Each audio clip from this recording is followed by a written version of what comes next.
از تو بیس نمیشه شنید صدای فقر رو، نمیفهمی بی خانمانی تو شبای سرد. و بیا عمق درد و ببین تو نگاه مردم، بیا یه شب به شهر نگاه از چشمای من کن. از تو بیس نمیشه شنید صدای فقر رو، نمیفهمی بی خانمانی تو شبای سرد. و بیا عمق درد و ببین تو نگاه مردم، بیا یه شب به شهر نگاه از چشمای من کن. با عینک لوکس نمیشه دید کوچه های خاکی رو، انوک برج نمیشه دید روزگار پایینو. تو مسجد درس نمیدن بهت مرامو، طلبه که نمیدونه فلسفه حرامو.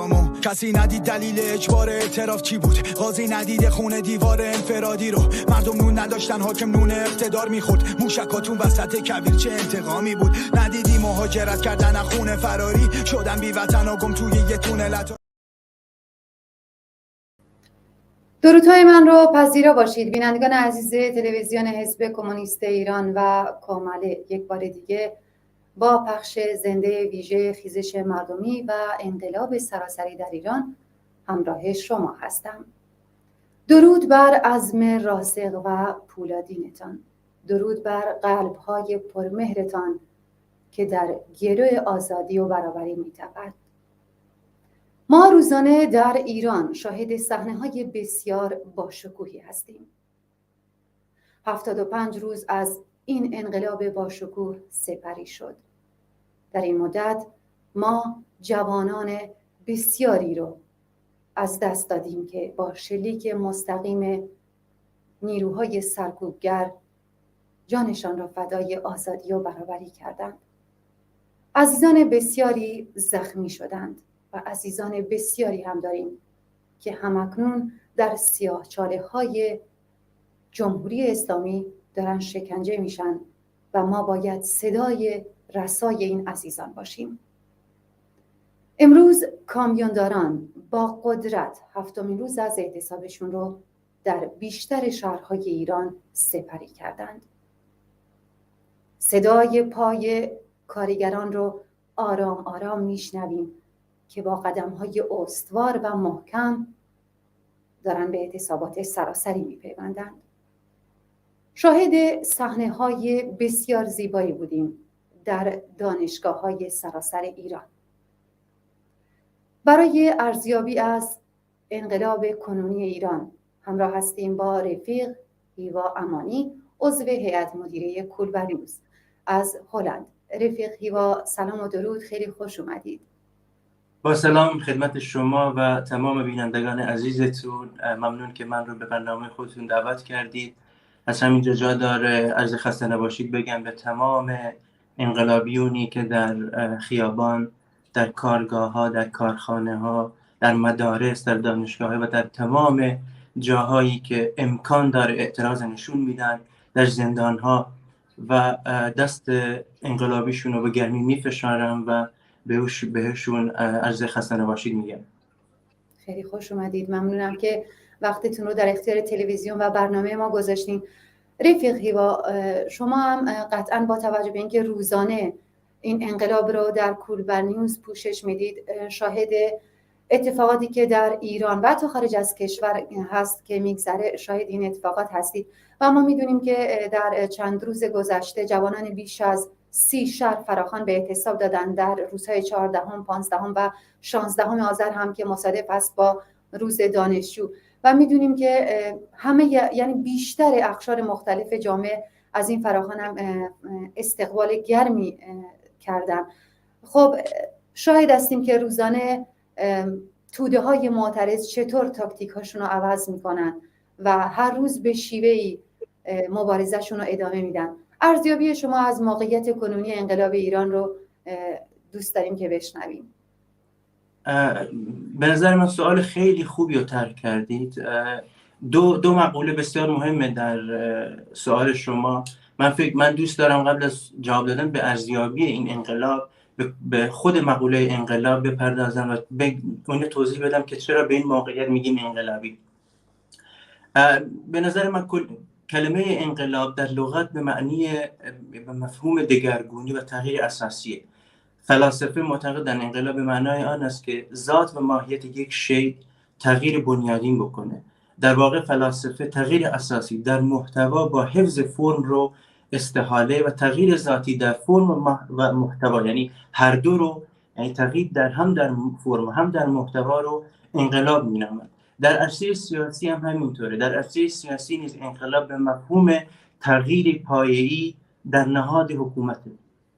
اما اگه بخوام از منطق سوسیالیستی و کمونیستی به مقوله انقلاب بپردازم، باید اینو بگم که در منطق و دیدگاه سوسیالیستی بر اساس جبر تاریخی وقتی جامعه به حد معینی از رشد سرمایه‌داری برسه و ثروت و ابزار کار در دست اقلیتی مطلق بیفته، از قضا این اقلیت مطلق چه در قدرت باشن چه رابطه ویژه‌ای با سطح بالایی از قدرت سیاسی داشته باشن، اکثریت مزدگیران علیه شرایط ناعادلانه شورش میکنن و خواهان برابری تقسیم عادلانه ثروت میشن. این مقدمه رو گفتم که توضیح بدم چرا به این وضعیت میگیم انقلاب. به این دلیله که اکثر کسانی که به خیابون ها میان و در این 75 روز گذشته کلا در 40 و چند سال گذشته حاکمیت جمهوری اسلامی به هر نحوی که شده اعتراض خودشون رو نشون دادن، خواستن این رو بگن که این حاکمیت رو نمیپذیرن، با بنیادهای اصلی تفکر اسلامی و سرمایه‌داری به نوعی مشکل دارن و خواهان برابری هم چه در جنبه جنسی چه در جنبه ملیتی و طبقاتی هستند. به این معنا این حرکت انقلابیه و به حق که شعارهایی که در کف خیابون چه در تهران چه در کردستان چه در سایر شهرهای ایران داده شد که خواستار این بودن که اسم این جنبش رو اعتراض نذاریم، چون اسمش رو انقلاب بذاریم، چون انقلاب به انقلاب شکل گرفت. و اما میخوام اینو توضیح بدم که چرا موقعیت انقلابیه. این موقعیت انقلابیه به دلیل اینکه شرایطی که طبقه حاکم دچارشه شرایطی است از همگسستگی و به نوعی سردرگمی به سر میبرن. یعنی ناتوانن عاجزن از حل مسائلی که در بطن جامعه داره شکل میگیره. ناتوانن به این معنی یا نمیتونن جواب بدن به این اعتراضات و کم و کاستی ها یا نمیخوان جواب بدن. یعنی وقتی بخوان به مسئله حجاب اگه بخوان مثلا جواب بدن، کلا با تفکرشون مشکل داره. یعنی باید کلا یه انقلابی در تفکر، در بینش، در تمایلات سیاسی عقیدتی خودشون انجام بدن که این کلا با سیستمی که در جامعه ایران در حکومت میکنه تضاد داره. به همین خاطر نمیخوان یا نمیتونن و کسانی که طبقه‌ای که محکوم به سلطه طبقه حاکم هستن این سلطه رو نمیپذیرن و از هر راهی برای ابراز اعتراض خود استفاده میکنن و به این شرایطی گفته میشه که شرایط انقلابیه.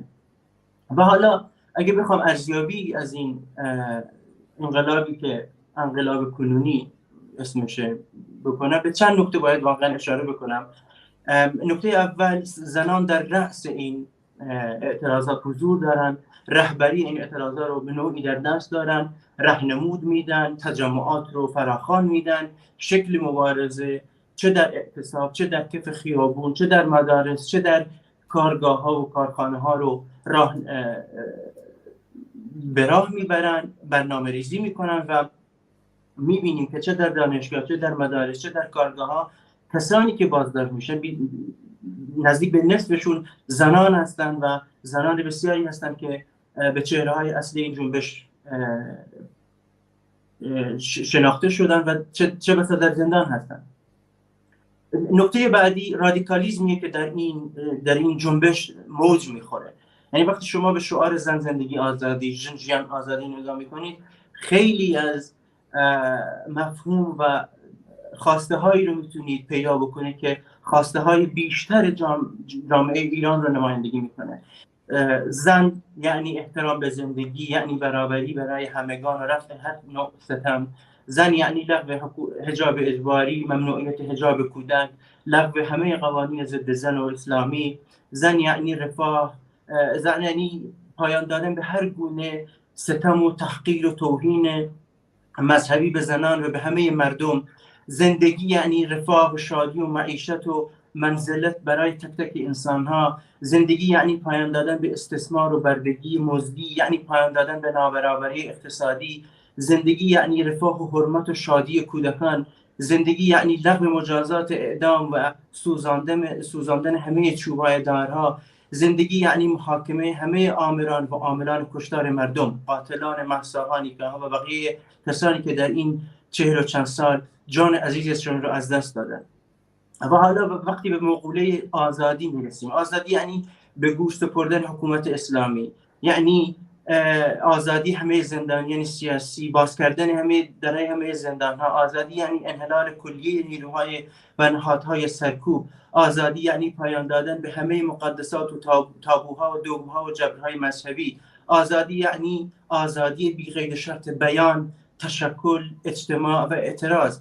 آزادی یعنی حاکمیت مستقیم شهروندان و لغو هر گونه حکومت موافق مردم. به معنای واقعی کلمه، زندگی آزادی یعنی سرنگونی جمهوری اسلامی و برپایی یک حکومت انسانی، برپایی تمام حقوق و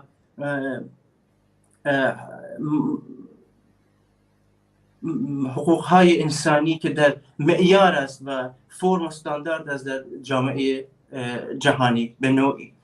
و چند نکته که دیگه میتونم خیلی خلاصه بهشون اشاره کنم. تداوم این اعتراض، این انقلاب بیش از 11 هفته یا 75 روزه که این اعتراض ها به اشکال مختلف در جریان، از اعتصاب بگیر، از مبارزات رو در رو و کف خیابونی بگیر، از اعتصاب معلمان، کارگران در شرکت ها و کارخانه ها، از اعتصاب همین که کامیوندارانی که خودتونم بهشون اشاره کردید، از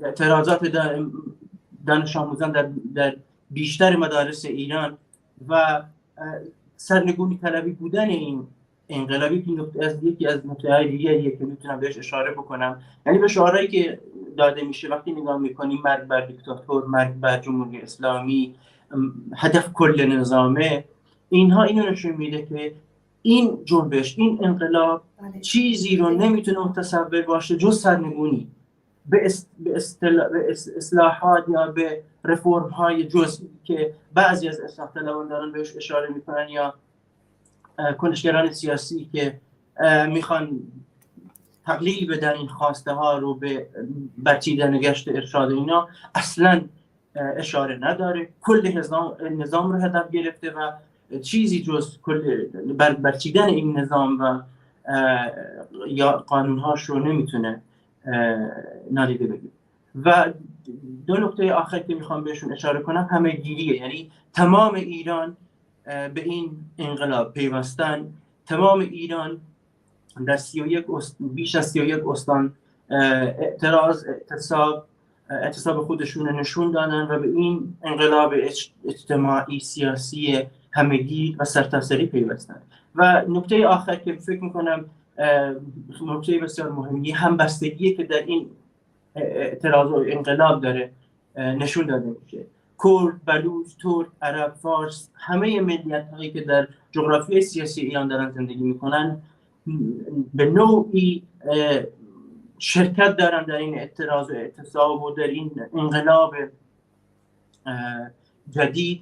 و به شعارهایی که نگاه میکنیم، یعنی جز همبستگی، جز امید به زندگی بهتر چیزی نمیتونه متصور باشی. از کردستان تا تهران خونین تمام ایران، از کردستان تا تبریز صبر ما شده لبریز، کرد و بلوچ برادرن تشنه خون رهبرن. یعنی اینها تمام تلاش‌های جمهوری اسلامی برای به تفرقه کشاندن اعتراضات و انقلاب ایران، به مشکل درست کردن و به نوعی دشمنی درست کردن بین ملیت‌ها، یعنی خنثی شده. یعنی چیزی که جمهوری اسلامی در این 40 و چند سال میخواسته بکاره و بعداً ازش استفاده کنه همش خنثی شده و من فکر میکنم این نکته هایی که اشاره کردم از بارزترین نکته هایی است که میشه از این انقلاب تعریف و مشخصه انقلاب تبدیل شده. بله دقیقا همینطوره رفیق هیوا. خب شما از برقراری یه نظم نوین گفتید که مردم ایران خواهان اون هستن و شعارهای رادیکالی که زیر چتر شعار زن زندگی آزادی دارن سر میدن که خواهان سرنگونی کلیت رژیم جمهوری اسلامی ایران با همه ارکانهای نگهدارندش هستند. ارزیابی بسیار مثبت و دقیقی بود.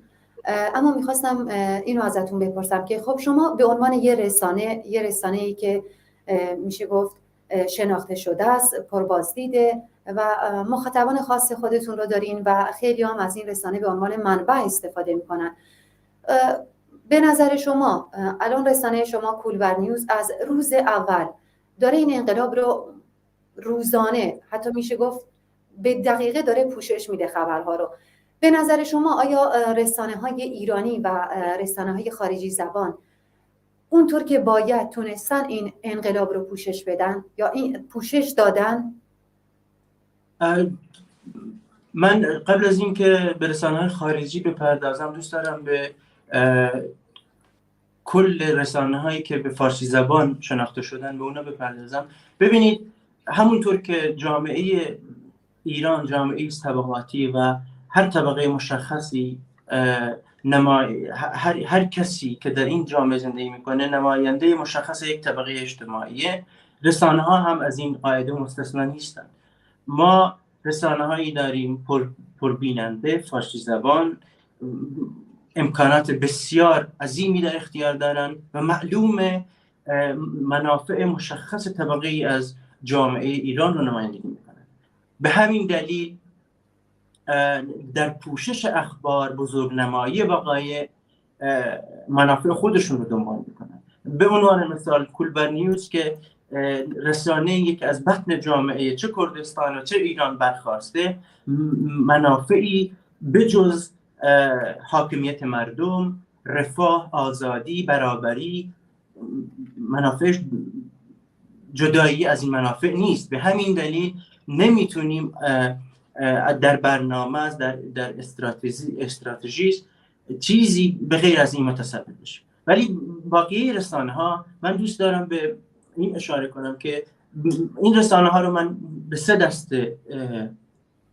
دسته‌بندی میکنم. رسانه هایی هستند که در خدمت رژیم دارن تبلیغ میکنن، رسانه هایی هستند که در خدمت یک سازمان یا گروه اپوزیسیون با همون منافع نمایندگی منافع طبقاتی که عرض کردم دارن اونام تبلیغ میکنن و رسانه هایی هستن که مردم و انقلاب برنامه شونه و منافعشون چیزی جز منافع مردم نیست.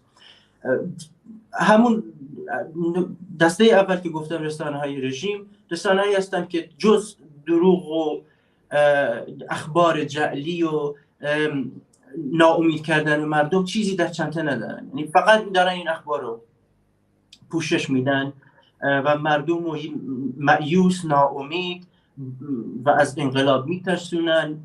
آینده مثلا این انقلاب جامعه ایران رو چیزی شبیه لیبی، سوریه و عراق میبینن و تبلیغ میکنن و به این امید این کار رو میکنن که مردم رو از انقلاب بترسونن. ولی بقیه رسانه‌ها که در دسته دوم جا میگیرن رسانه‌هایی هستن که منافعشون بسته به منافع طبقه خاصی از جامعه است و از کشورهای غربی دارن فرمان میگیرن و سیاست میگیرن. این هم دارن بخشی از این انقلاب رو پوشش میدن که به خیال خودشون آلترناتیوی رو بعد از سرنگونی جمهوری اسلامی بیارن سر کار که منافاتی با منافعشون نداشته باشه. اونا رو با سردرد اضافه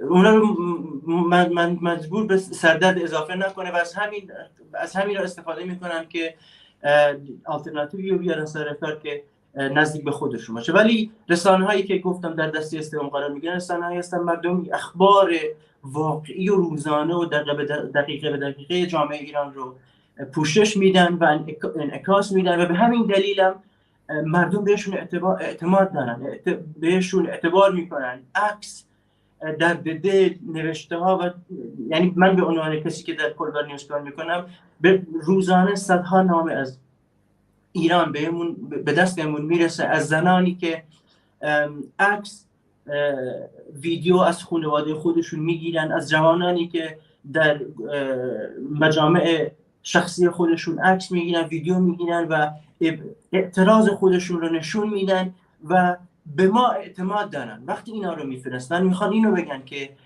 ما به این رسانه اعتماد داریم، ما میخوایم نشون بدیم که اگر نتونیم مثلا امروز در این لحظه مشخص به خیابون بیایم ولی در خانه داریم اعتراض میکنیم، در خانه داریم برنامه ریز میکنیم برای فردا، برای پس فردا، برای روزهای آینده.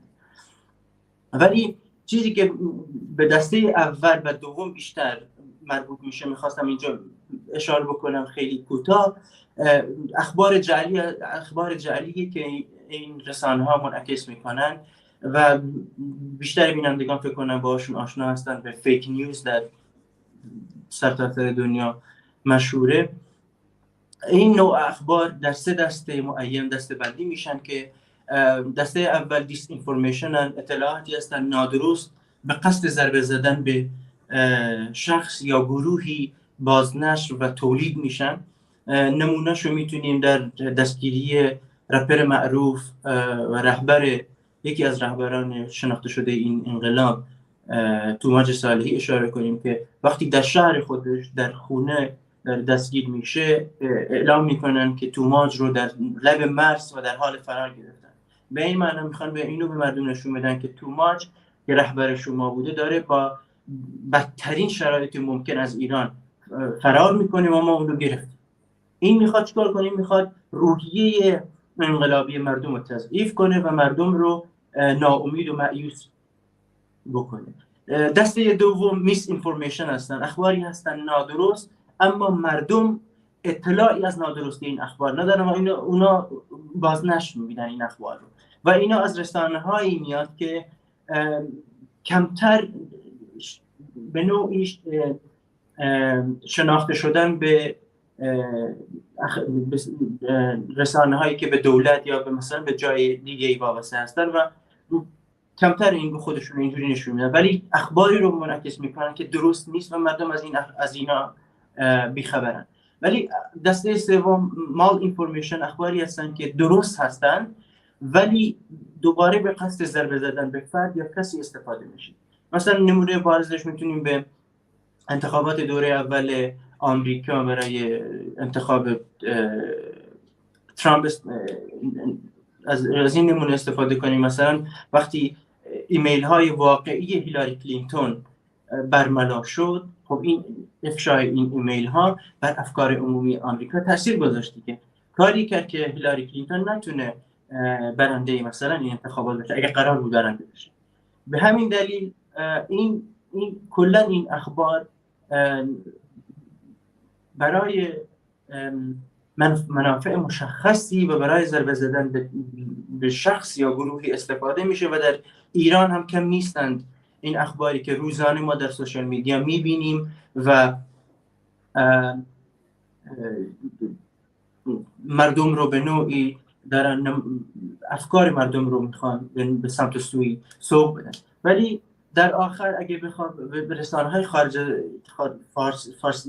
فارسی زبانی که نیستن، خارجی هستن اشاره کنم، ببینید پوشش این اخبار، این وقایع و این انقلاب ایران کاری کرده که این رسانه‌ها اگر نخوان پوشش بدن در آینده باید جوابگوی چه تاریخ و چه جوابگوی اخلاق خودشون باشن. یعنی جامعه هایی که مثلا این رسانه‌ها درشون زندگی میکنه، برای نمونه مثلا در هلند اگه رسانه‌های دولتی و چه رسانه‌های مثلا رسانه‌هایی که دولتی نیستن اگه بخوان این اخبار رو پوشش ندن فردا روز باید جوابگو باشن به این دلیل که جامعه هلند یا جامعه اروپا یا کلا در تمام دنیا همبستگی عظیمی شکل گرفته و نمیتونن این اخبار رو منعکس نکنن، میزگرد نذارن، از ایرانیا یا از کسانی که بر وقایع ایران ناظر هستن رو دعوت نکنن و نظرخواهی نکنن.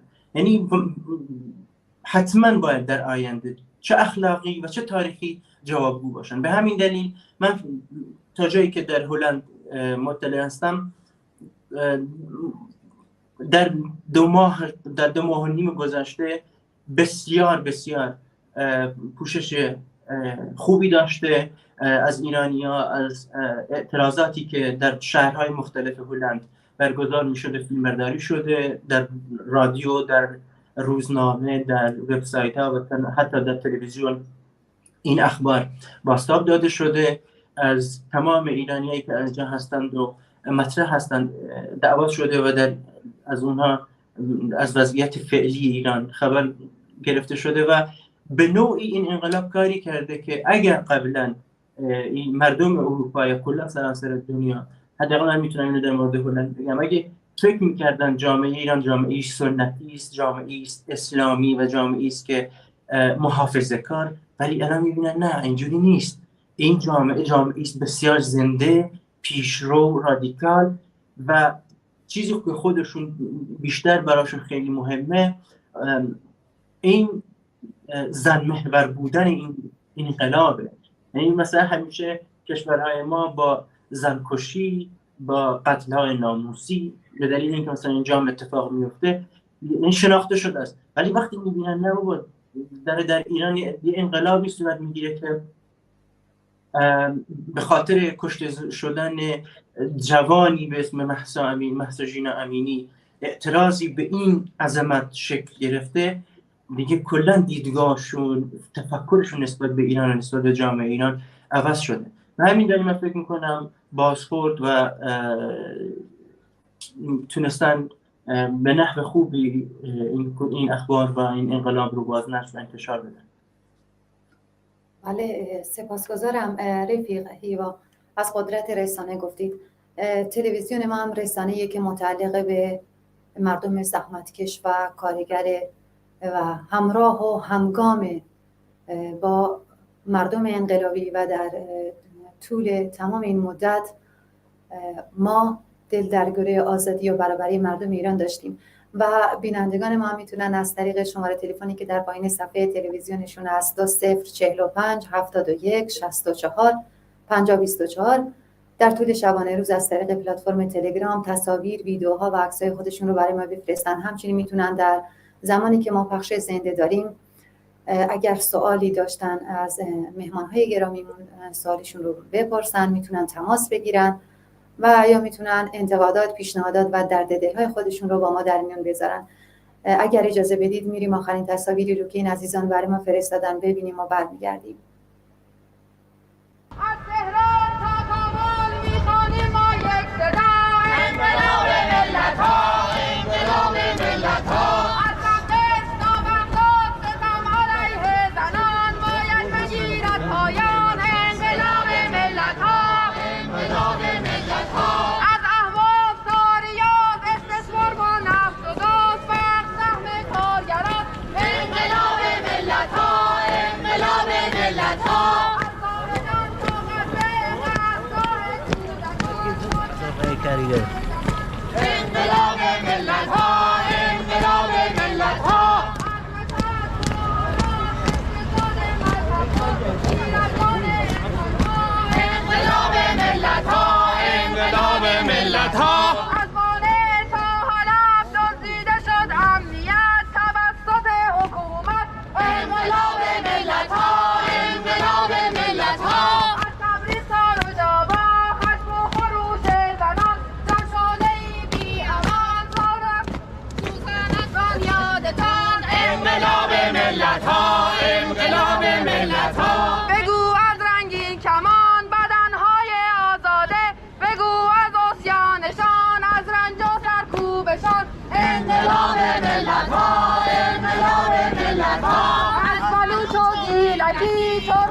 وابستگی در میاره و روی اون بنر نوشته که یک هفته مرغ نخرین، تخم مرغ نخرین و داره مردم رو دعوت میکنه به اعتصاب سراسری. درود به شرفش، درود به غیرتش.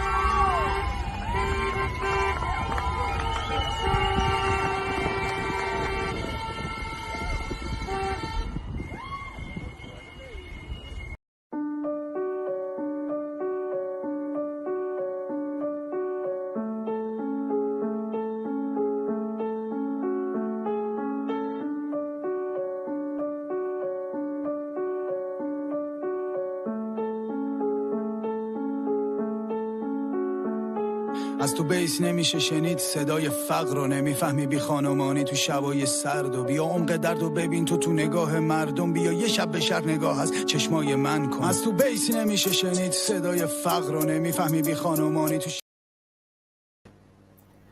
بله، درودی دوباره بینندگان عزیز.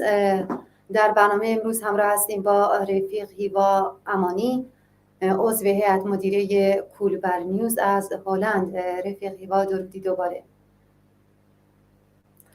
رفیق هیوا، شما از قدرت رسانه گفتید در سال قبلی، از اینکه خب رسانه ها در دنیای امروز به دو دسته تقسیم شدن، تقریبا میشه گفت متعارف و غیر متعارف، که بیشترشون به دنبال اهداف سیستم های مختلف حالا در کشورهای مختلف و در کل سیستم سرمایه‌داری هستند و تعداد خیلی کمی هم صدای مردم هستند.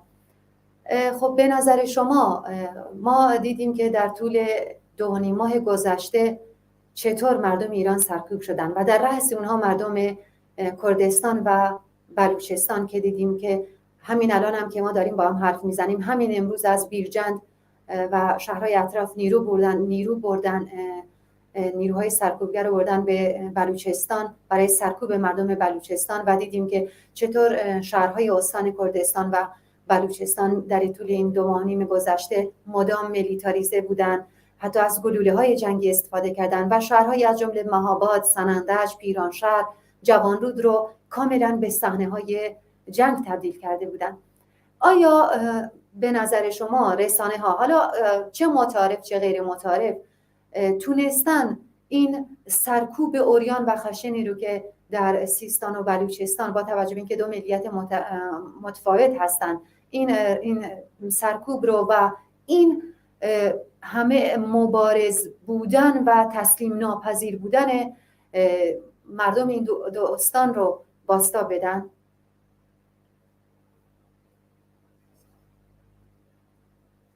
بله، من صداتون رو ندارم رفیق هیوا.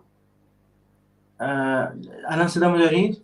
بله بفرمایید. ببخشید. اگه بخوام کلی عرض کنم باید بگم نه، چیزی که واقعا باید انتشار داده میشد نبود. اونم حتما دلایل خاص خودش رو داره. یعنی باید اگه واقعا بخوایم ریشه یابی بکنیم این واقعیت رو به چند دلیل عمده میتونیم برسیم. این رسانه ها کسانی اونا رو اداره میکنن که از بطن جامعه ایران برخاستن، به خارج از ایران رفتن و اونجا دارن کار میکنن و در این 40 و چند سال گذشته بمباران شدن با نوعی از سمی که جمهوری اسلامی اون رو وارد جامعه کرده، اونها رو از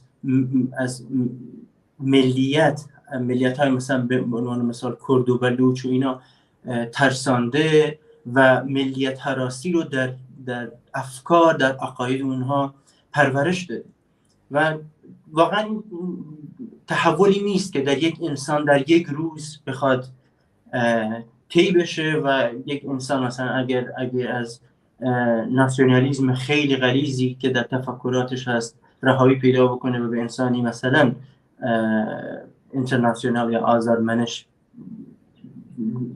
دست برسه یا دست پیدا کنه. به همین خاطر این پروسه تاریخی زمانبر و زمان میخواد. ولی چیزی که من میخوام بهش اشاره کنم اینه که این ترس چند جنبه داره که من میخوام به چند جنبهش اشاره بکنم. بیشتر رسانه ها که کمتر میخوان این وقایعی که چه در کردستان و چه در بلوچستان، سیستان بلوچستان هست منعکس بکنن، از رادیکالیزم این جنبش و اعتراضی که در این مناطق در جریانه در حراسند. یعنی وقتی که مثلا در کردستان مردم به خیابان میان، زن و مرد دوش به دوش شعار مثلا زنده باد سوسیالیسم، شعار نانکار آزادی، شعارهای خیلی مترقی که شاید نرسیده باشه به تمام، فعلا به تمام ایران، در اونجا سر داده میشه.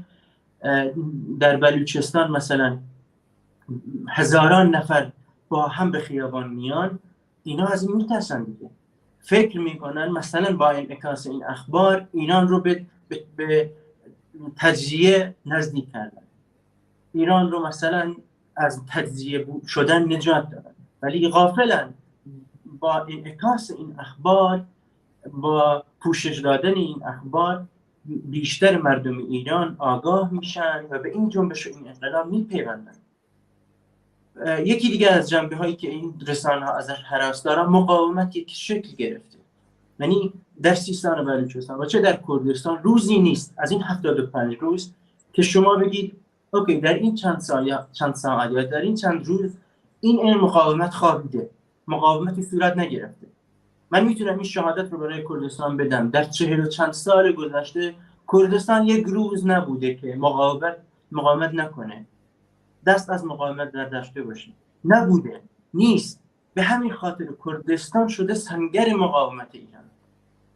به همین خاطر بعد انقلاب وقتی مردم کردستان به جمهوری اسلامی میگن نه، در رفراندوم شرکت نمی‌کنن، تمام آزادی خواهان ایران به کردستان فرار میکنن، در اونجا از آزادی بهره مند میشن.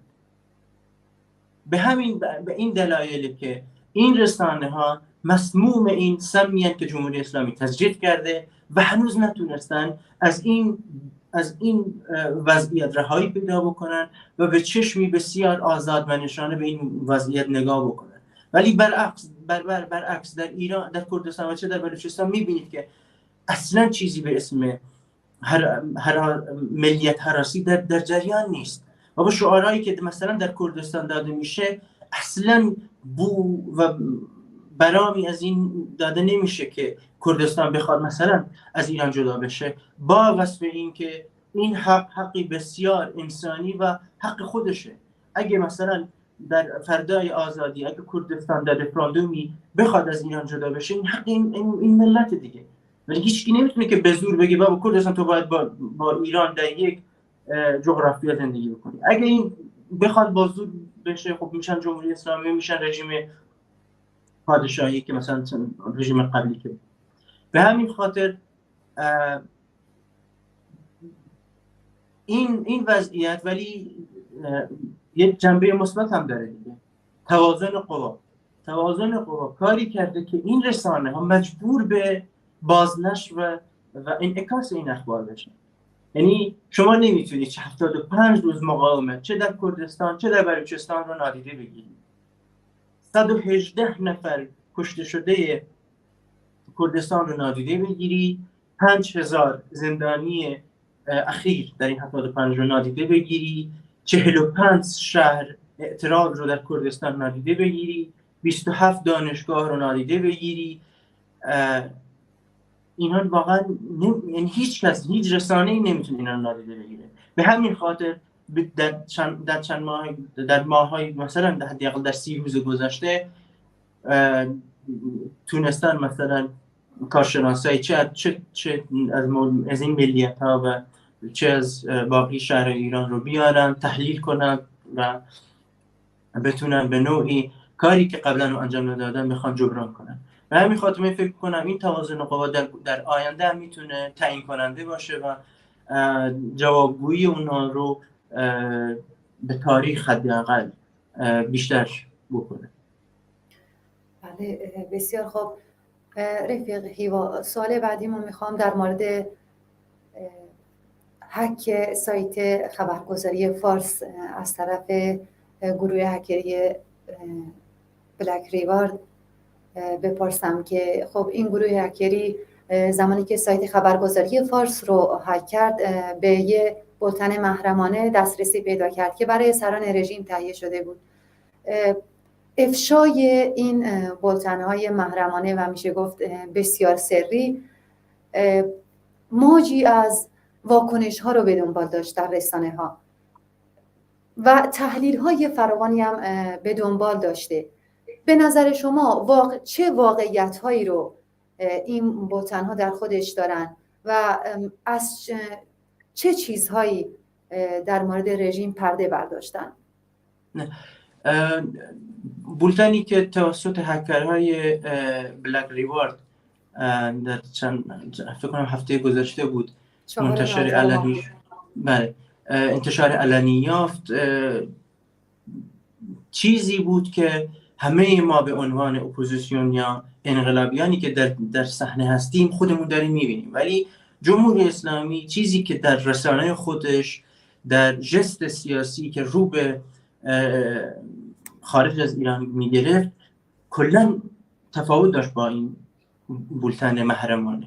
اونا میخواستن بگن که چیزی در ایران وجود نداره، اعتراض نیست، چند صد نفرن هر شب واسه سرگرمی میان بیرون، یه آتشی روشن میکنن بعد میرن خونه و تمام میشه. ولی میبینیم اینجوری نیست. قبل از توضیح بیشتر میخوام یه توضیح در مورد این بولتنا بدم. همه میدونیم که تقریبا بولتن یک نشریه داخلی یا خبرنامه است، یه نوعی مجله درون سازمانیه که در زمان مشخص به منظور نشر و توزیع اخبار داخلی درون یک مجموعه یا یک سازمان انتشار داده میشه و ازش استفاده میشه. در ایران از این شیوه برای اطلاع رسانی به رده‌های بالای حکومتی استفاده میشه و وضعیت جامعه رو که در رسانه‌های خودشون سانسور میشه در این بولتن‌ها انعکاس میدن، سانسور نمی‌کنن و چیزی که واقعیت است تو در اون رو انتشار میدن و به رده‌های بالا انتقال میدن. این بولتن برای فرمانده کل سپاه پاسداران حسین سلامی در یک نسخه فقط منتشر شده و برای اون ارسال شده و توسط این گروه هکری هک شده و انتشار پیدا کرده. چند نکته واقعا بسیار مهمه که من میخوام اگه اجازه بدید به اونا اشاره بکنم. یکی، این بولتن آمارهای خیلی زیادی دست و پا کرده و در این بولتن انتشار داده که واقعا آمارهای خیلی جالبی هستن. ممکنه نتونیم به تمامش اعتماد کنیم به دلیل اینکه کلا به جمهوری اسلامی نمیشه اعتماد کرد، چه در مورد آمار و چه در مورد اخباری که حداقل برای خودشون هم دارن تعریف میکنن.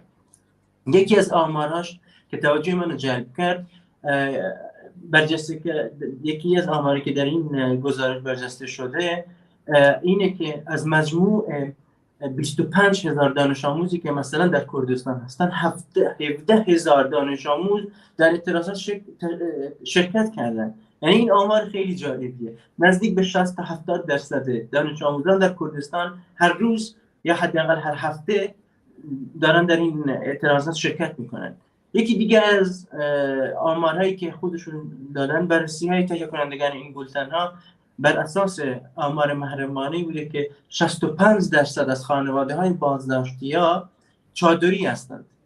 یعنی اگه خودشون مثلا میگن که اینایی که دارن تو خیابون اعتراض میکنن کسانی هستن بی حجاب، نمیدونم، و کسانی که مثلا به چادر اعتقاد دارن، حکومت ما رو دوست دارن، بهش مثلا احترام میذارن، ولی خودشون دارن میبینن که 65% از کسانی که بازداشتیان از خانواده‌ای میان که مثلا چادر اسلامی رو به سر میکنن یا حداقل در مجامع عمومی با چادر دارن زندگی میکنن. به این دلیل اینو میخواد نشون بده که حتی لایی از جامعه ایران که به اسلام یا به حجاب اسلامی اعتقاد داره، حکومت اینا رو نمیخواد. درسته حجاب اسلامی رو پذیرفته به عنوان یک رکن مثلا اسلامی، ولی خواهان آزادی، خواهان نان، خواهان رفاه اجتماعی، خواهان برابری اقتصادی. اینا دیگه مسلمون و غیر مسلمون نداره، همه اینا رو میخواد. بعد یک نکته دیگه خیلی برام مهمه، آنطور که در این بولتن اومده تنها 10% از بازداشت شدگان از اعضای گروه‌های شناخته شده سیاسی مخالف جمهوری اسلامی، یعنی تقریبا 93% آنها اصلا سابقه حضور در هیچ اعتراضی رو نداشتند. این خیلی جالبه.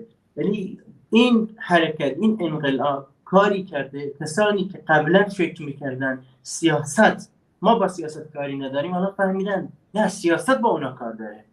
هر تصمیم سیاسی که مثلا در مجلس شورای اسلامی ایران گرفته میشه، مستقیم و غیر مستقیم بر زندگی اونها تأثیر میذاره دیگه. وقتی زنان مثلا، اگه من به عنوان مثلا یک زن در جامعه دارم زندگی میکنم، میگم من با سیاست کاری ندارم، ولی اوکی وقتی بخوام از ایران سفر کنم برم، باید با اجازه پدرم، برادرم یا مثلا همسرم باشه. اگه مثلا بخوام یک مثلا کردم بخوام اسم نویسی کنم برای انتخابات مثلا ریاست جمهوری، اوکی الان میبینم که اوکی نه، همچین حقی وجود نداره. یا به این معنا کلا کسانی که قبلا فکر میکردن که سیاست با سیاست نمیتونن کار داشته باشن، سیاسی نیستن، نه الان فکر میکنن نه، باید به این انقلاب، به این جریان سیاسی بپیوندن، چون در این راهی که میتونن آینده‌ای برای خودشون متصور باشن و زندگی بهتری رو به ارمغان بیارن. نکته دیگری، نتیجه نظرسنجی وزارت کشور با جامعه آماری 3977 نفر در سراسر ایران نیز در این بولتن برجسته شده که بر اساس آن 51% معتقدند که حجاب باید اختیاری باشه. یعنی حتما بیشترن این آمار، ولی 51% هم یکی به علاوه نصفه. یعنی تقریبا بیشتر از نیمی از جامعه که خودشون آمارشو در آوردن معتقدن که حجاب باید اختیاری باشه. هر کس دوست داشت حجاب رو برای مثلا برای خودش انتخاب کنه، هر کس دوست نداشت که اجباری نباید باشه. از دیگر نتایج این نظرسنجی در این موارد که اشاره شده، 84% مردم معتقدن که این اعتراضات خیابانی سبب کاهش مشکلات شده، برعکس چیزی که خودشون میگن.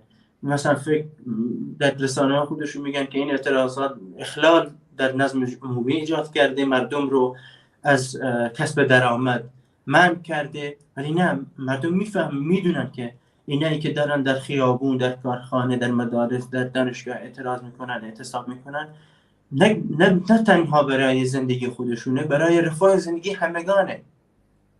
یعنی این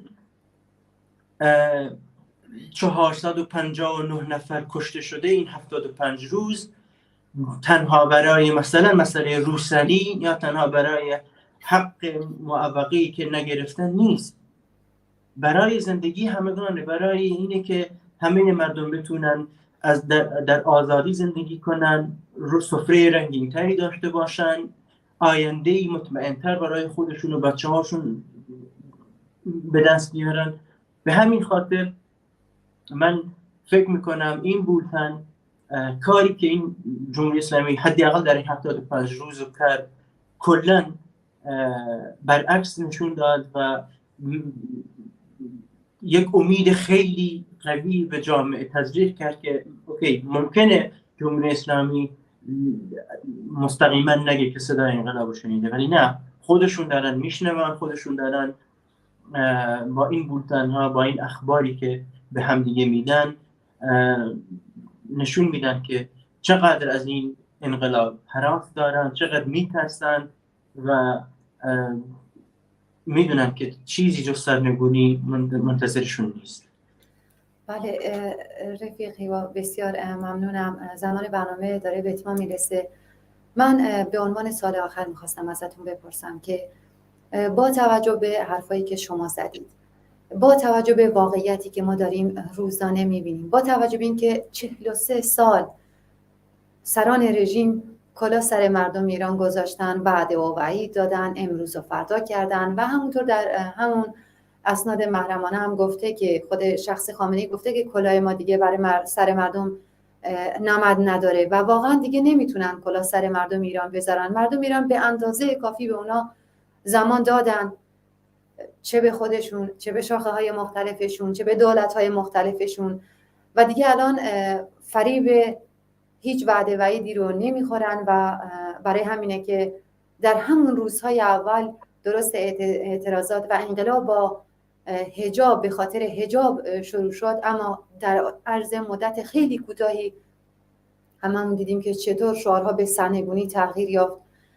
با توجه به این واقعیات کسی قطعا نمیتونه آینده رو پیش بینی کنه، اما خب اون چه که ما داریم میبینیم، آینده این انقلاب رو در کوتاه مدت شما چطور ارزیابی میکنید؟ اگه لطف کنید در 7-8 دقیقه خیلی ازتون ممنون میشم. اگه بخوام کوتاه عرض کنم، درسته ما نمیتونیم آینده رو پیش بینی کنیم، ولی با فکت هایی که در این چند ماهه به دست آوردیم حداقل میتونیم کوتاه مدت پیش بینی های انجام بدیم.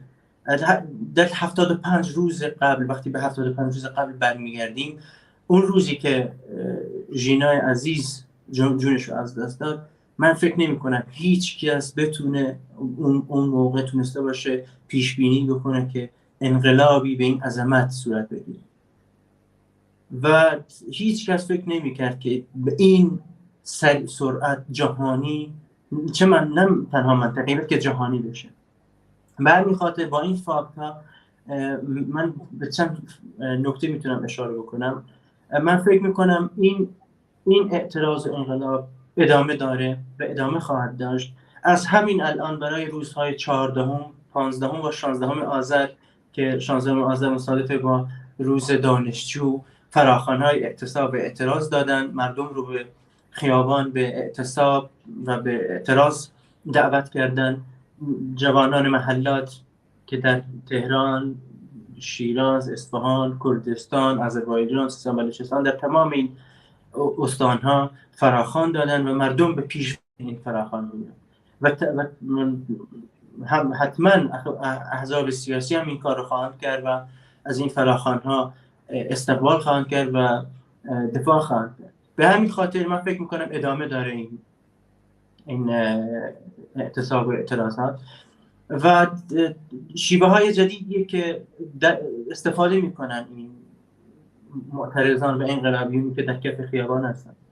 یعنی ما میتونیم مثلا به اعتصاب کامیونداران در این چند روز گذشته مثلا اگه بخوام اشاره بکنیم، من آماری مثلا که در تونستم به دست بیارم اینه که مثلا خود راننده کامیون هایی که مثلا در فکر کنم در 7 روز گذشته اعتصاب کردن، کل جمع کامیون داران یا کسانی که راننده کامیون هستن 523,524 راننده فعال هستند که در روز تقریبا 89,000 سفر رو دارن. یعنی و این 89,000 سفر در کل 1.4 میلیون تن بار ایران رو داره جابجا میکنه. این کاری میکنه که یعنی اگه بخوام مثلا حداقل نصف این کامیون دارن اعتصاب بکنن، پشت جمهوری اسلامی شکسته میشه دیگه. هیچ باری به هیچ کجا برده نمیشه، هیچ امکاناتی در هیچ کجای ایران تحویل هیچ کس داده نمیشه. به همین دلیل یعنی با به همراه مثلا اعتراضاتی که در خیابان هست، با همکاری اعتصاباتی که در حداقل در 27 اگر اشتباه نکنم در 24 شرکت و کارخانه‌ای که در این چند روز شاهدش بودیم، اعتصابات کارگری، کمرش رژیم دیگه شکسته میشه. یکی دیگر از ارزیابی‌هایی برای کوتاه مدت رادیکالیزه شدن این شعارها هستند، شعارهای این انقلاب هستند. من فکر میکنم به همراه شعار زن زندگی آزادی، گروه هایی که در این انقلاب دستی در آتیش دارن یواش یواش دارن نه تنها به سرنگونی بلکه دارن به آلترناتیو بعد جمهوری اسلامی فکر میکنن. شعار نان کار آزادی داره یواش یواش به شعار محوری تبدیل میشه.